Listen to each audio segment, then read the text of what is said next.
Hai good people, apa kabar? Senang sekali berjumpa kembali dengan saya Winona akhirnya dalam program Nokin Show Live.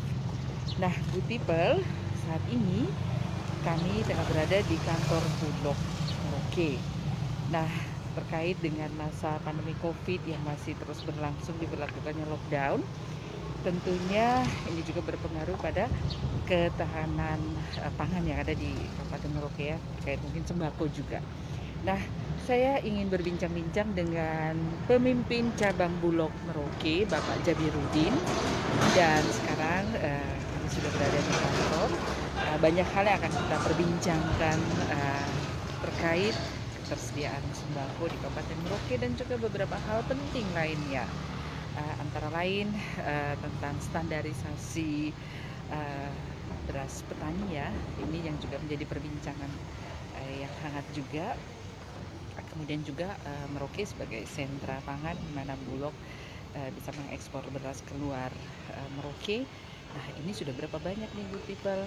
Mari ikuti perbincangan saya bersama pemimpin cabang Bulog Merauke, Bapak Jabirudin. Yuk.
Mohon maaf lahir batin. Sama-sama. Silakan. Iya, terima kasih. Iya. Iya. Kita lagi ada dokumen tanda tangan ini. Oh iya. Masih asik kerja saudara-saudara begini. Mohon maaf ini sedikit mengganggu Iya. ya. Oke, baik Pak. Terima kasih sudah bisa menerima kedatangan kami dari Nokin Show Live yang sebenarnya sudah sangat lama sekali ingin berbincang-bincang juga nih dengan Pak Jam gitu ya sebagai pemimpin cabang dari kantor Bulog Merauke ya Pak ya. Oke Pak, ini ternyata masa lockdown kita nih di pandemi COVID ini masih berlangsung ya. Padahal mungkin masyarakat juga berharap kita sudah bisa masuk di tahapan baru. Nah, ini kita mau ngobrol-ngobrol juga nih bersama good people, Pak Jabir, terkait tentang ketersediaan sembako di Kabupaten Merauke ini karena masa lockdown kita masih cukup panjang ya, mungkin hingga beberapa minggu ke depan. Nah, tentunya juga masalah ketahanan pangan ini tiap-tiap keluarga juga ini yang memang harus diperhatikan juga ya Pak. Nah ngobrol-ngobrol tentang hal itu bagaimana untuk di Kabupaten Merauke sendiri? Iya, baik Mbak. Kalau kita berbicara ketahanan pangan di Kabupaten Merauke, tentunya berkaitan dengan beras. Ya. Beras ini yang Bulog kuasai pada hari ini posisi stoknya itu ada 8.000 ton 8.000 di dalam gudang Bulog Merauke. Artinya kalau 8.000 ini yang kita kuasai untuk pelayanan masyarakat dalam keadaan COVID sekarang itu mencukupi sampai tahun 2021. Iya. Kalau hanya melayani masyarakat. Di samping itu komoditi lain juga yang kita miliki seperti gula pasir. Iya. Jadi gula pasir ini sangat membantu kebutuhan masyarakat saat ini. Kita tiap hari melakukan operasi pasar. Iya. Di mana di pasar Muhammadu dan kantor Bulog sendiri kita laksanakan tiap hari.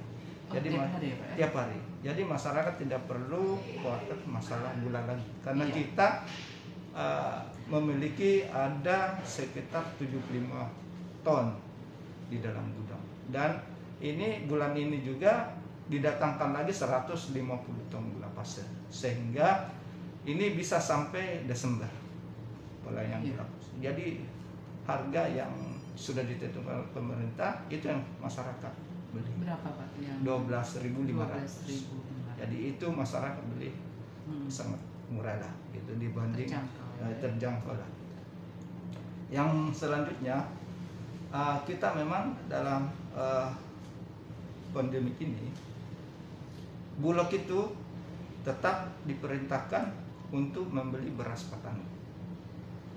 Sampai hari ini kita sudah membeli itu sekitar 4.000 ton. Jadi beras petani itu kita beli sesuai SOP atau standar yang sudah ditentukan. Tentunya ini dalam hal persyaratan. Persyaratan pertama adalah DS atau derajat sosok itu 95%. Yang kedua kadar air maksimal 14%. Yang ketiga adalah broken atau patah itu 20% yang sudah ditentukan, dan menir 2%. Itulah persyaratan yang diperiksa. Kalau memenuhi syarat itu maka beras petani masuk ke dalam gudang Bulog gitu. Dengan harga 8.300 atau harga pembelian pemerintah. Jadi Bulog melaksanakan seperti itu.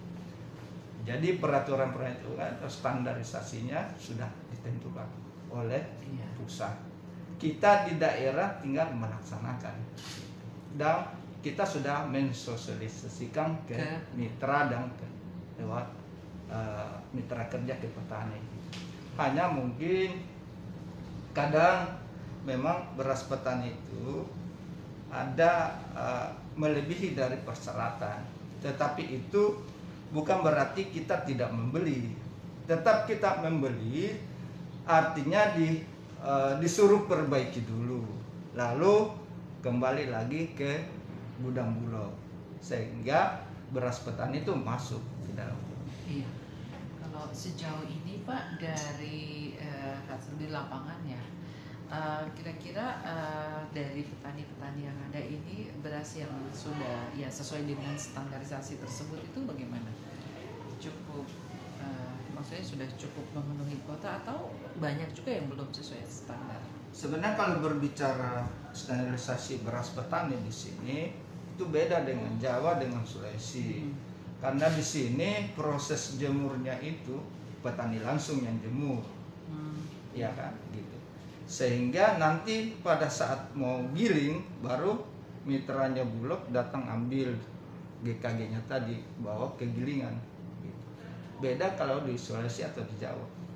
Mitranya sana dia punya lantai jemur, punya dryer, pengering. Di sini tidak memiliki, sehingga petaninya yang jemur secara manual. Inilah yang kami biasa menyampaikan bahwa kalau bisa berubah gitu, akan kualitasnya akan jadi bagus.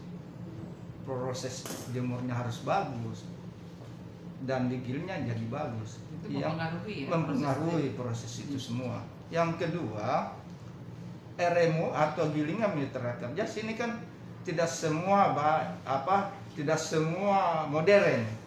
Hanya mungkin yang modern itu atau yang bagus itu baru dua orang atau 3 orang. Yang lain itu one pass semua. Artinya tidak bisa langsung misalnya pecah kulit lah. Pecah kulitnya sudah langsung digiling jadi beras. Pasti dipindahin dulu. Itu one pass. Sedangkan kalau yang modern itu kan otomatis dia sudah naik, sudah pisah, terus jadi beras tinggal ditunggu gitu. Inilah yang perlu barangkali jadi perhatian oleh mitranya Bulog dalam hal ini perbaikan gilingan gitu. Walaupun misalnya gabahnya bagus, kalau gilingannya kurang bagus, dia mempengaruhi di situ pada saat jadi beras. Inilah yang perlu barangkali jadi perhatian oleh mitranya Bulog gitu. Kalau dalam hal ini biasa kita sosialisasikan, ya terkendalanya itu lagi kembali ke dana untuk memperbaiki gilingan tadi, memerlukan biaya yang besar untuk memperbaiki gilingan. Inilah yang jadi perhatian sebenarnya. Bukan pemerintah daerah, tetapi kan hanya pemerintah daerah mendorong, kan gitu. Pemerintah daerah mendorong. Kalau syukur-syukur kalau misalnya ada bantuan dari Dinas Pertanian, ya mudah-mudahan Dinas Pertanian bisa membantu mitranya Bulog. Artinya dalam hal ini untuk kerjasama. Tetapi Dinas Pertanian kan dari proses tanam kalau pertanian. Iya. Jadi memang ini dari proses tanam sampai bulir-bulir padi itu siap dipanen sampai diproses menjadi beras, itu memang tidak sendiri petani itu ya, tetapi terintegrasi dengan banyak pihak, terutama dari support pemerintah seperti itu. Nah, berarti terkait dengan keluhan mungkin para petani yang merasa terganjal dengan standarisasi ini juga harus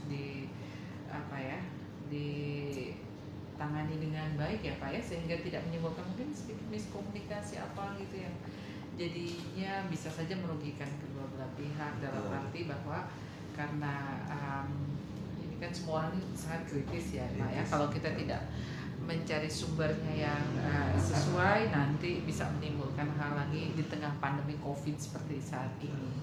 Nah, berarti sejauh ini walaupun terganjal dengan standarisasi tersebut, tetap maksudnya petani juga dari sisi petani ya Pak ya, yang mungkin Bapak dan tim lihat di lapangan, mereka tetap optimis untuk menyesuaikan dengan standarisasi tersebut.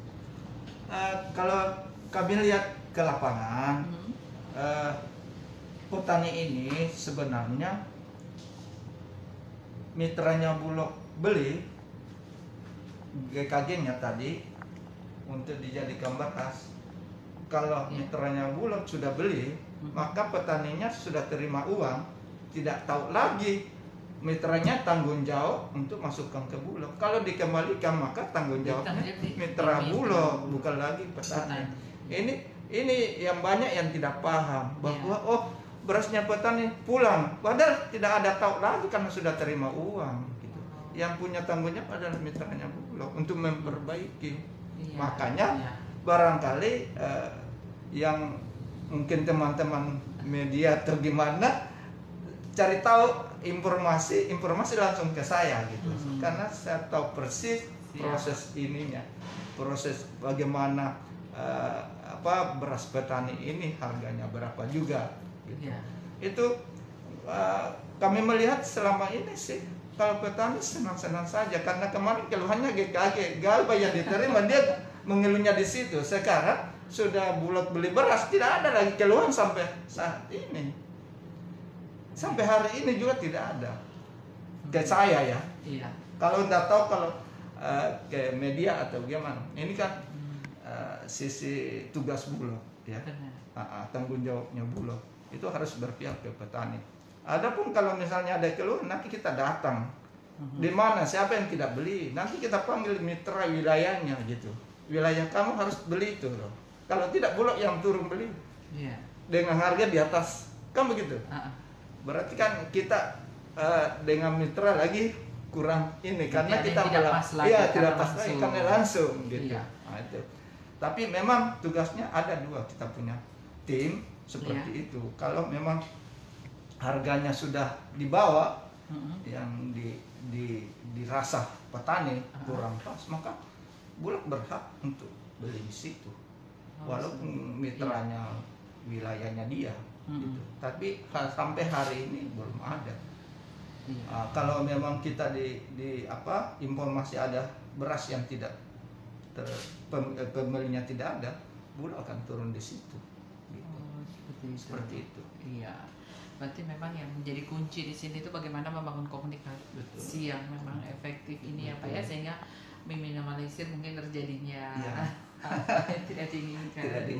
Iya, itu sudah, apalagi Iya. kalau sudah sampai di media sosial Sudah. sudah bermacam-macam asumsi. Iya, benar sekali. Iya. Dan sampai hari ini kita pemasukan tiap hari. Itu yang jadi pertanyaan. Di mana sih beras yang tidak petani? Padahal tiap hari ada realisasi masuk di 3 wilayah gudang. Purik ada masuk, di Tanah Miring hampir penuh gudang.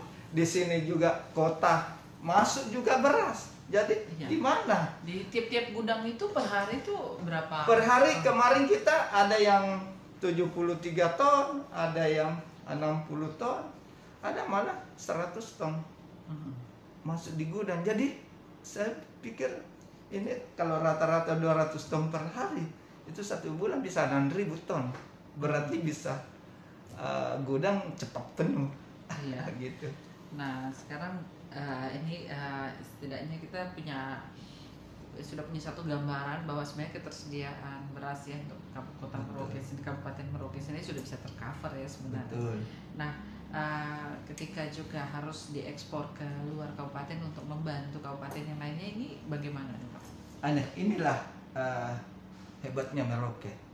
Surplus. Surplus beras ya. Tahun kemarin kita melampaui target. Target yang kita diberikan oleh Tor Pusat atau kantor Jayapura Bulog 29.000 ton. Kita memasukkan 32.000 ton, melampaui. Dan tahun ini sampai hari ini kita sudah mengirim 10.000 keluar dari Kabupaten Merauke. Itu ke Manokwari 1.000, Timika sudah 6.000, dan Jayapura sudah 4.000. Kita layani ke sana, sehingga memang Merauke ini yang diharapkan untuk mensuplai Papua Barat gitu. Iya. Ini bulan ini juga kita kirim ke Timika 1.500. Iya. 1.500 ton proses penguatan kontainer. Jadi memang begitu mau penuh gudang cepat digeser sehingga beras-beras petani masuk habis begitu. Iya, siap. Jadi dia circle terus ya, Ya, masuk sirkulasinya kemudian masuk, ya, betul. jadi ini juga sangat membantu Sangat membantu. petani. Betul. Oke, ini kalau bahan pangan yang lain selain beras dan gula. Tepung terigu kita juga ada. Ya.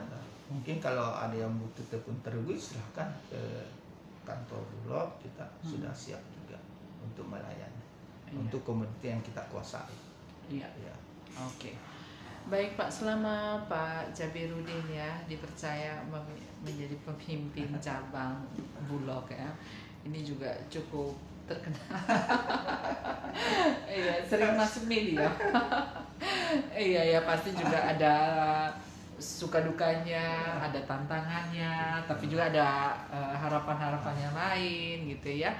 Ini kan ketika ada sebuah pencapaian yang sesuai target, berarti ya boleh dibilang satu keberhasilan. Tapi juga pasti ada tantangan-tantangan yang harus dihadapi bersama tim di sini ya Pak ya. Mungkin bisa cerita sedikit juga untuk Guti Pak. Iya, kalau bercerita yang positif negatifnya ada ya.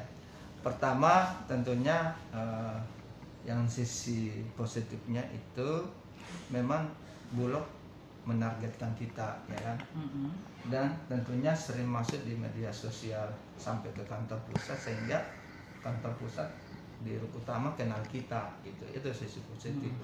Artinya memang di sini kita dipercayakan gitu. Tapi teman-teman media saya berteman semua. Setiap ada media sosial masuk, maka kita bisa jelaskan bahwa mekanismenya seperti ini gitu. Tapi kalau misalnya untuk yang lain-lain misalnya ada masuk di media sosial kayak kemarin itu menghujat itu institusi Bulog, sehingga kami perintahkan untuk melaporkan.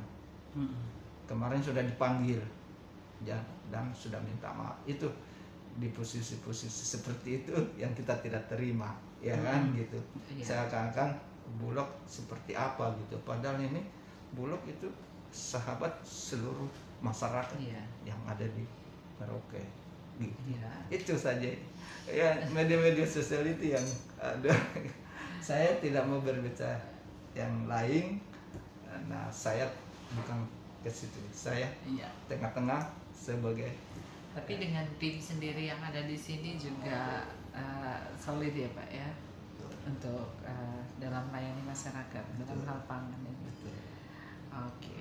Kira-kira mungkin ada pesan-pesan untuk masyarakat Merauke nih Pak, terkait masa pandemi COVID ini, mungkin secara bisa ketika terlayani dengan baik oleh Bulog, ketersediaan sembako ya boleh dibilang seperti itu. Jadi saya pesan pada masyarakat Merauke dalam situasi pandemi sekarang, tidak perlu khawatir masalah pangan, tenang saja, Bulog tetap tersedia, terutama beras dan gula pasir dan tepung yang kita miliki, tidak perlu khawatir masalah itu. Jadi masyarakat tenang saja lah, ya. Aktivitas seperti biasa, sehingga tidak ada pemikiran lain gitu. Maksudnya tidak ada yang Tidak sampai ada timbun-timbun apa sembako tidak perlu sebenarnya. Iya. Tapi justru sebaliknya nih, kalau kayak boleh kita lihat di Merauke nih, justru berbagi sembako yang banyak. Berbagi yang banyak. Pembagian Pembagian sembako. banyak. Iya. Pembagi yang banyak. Ini juga bagian dari kepedulian ya antara masyarakat dan institusi. Oke, baik, luar biasa nih pertemuan kita sore hari ini. Boleh diterima dengan baik oleh Pak Jabirudin ya di kantornya yang sangat nyaman sekali nih, good people. Oke, baik good people. Demikian bincang-bincang kita dengan pemimpin cabang Bulog Merauke, Bapak Jabirudin.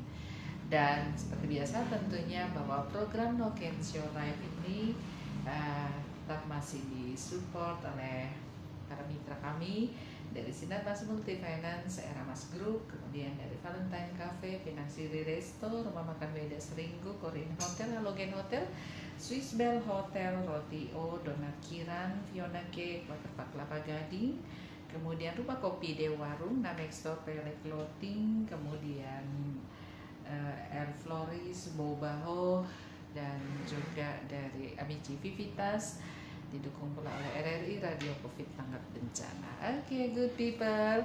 Pak Jabirudin, terima kasih banyak untuk waktunya. Good people, terima kasih. Saya Winona dan seluruh kerabat kerja yang bertugas undur diri dan sampai jumpa.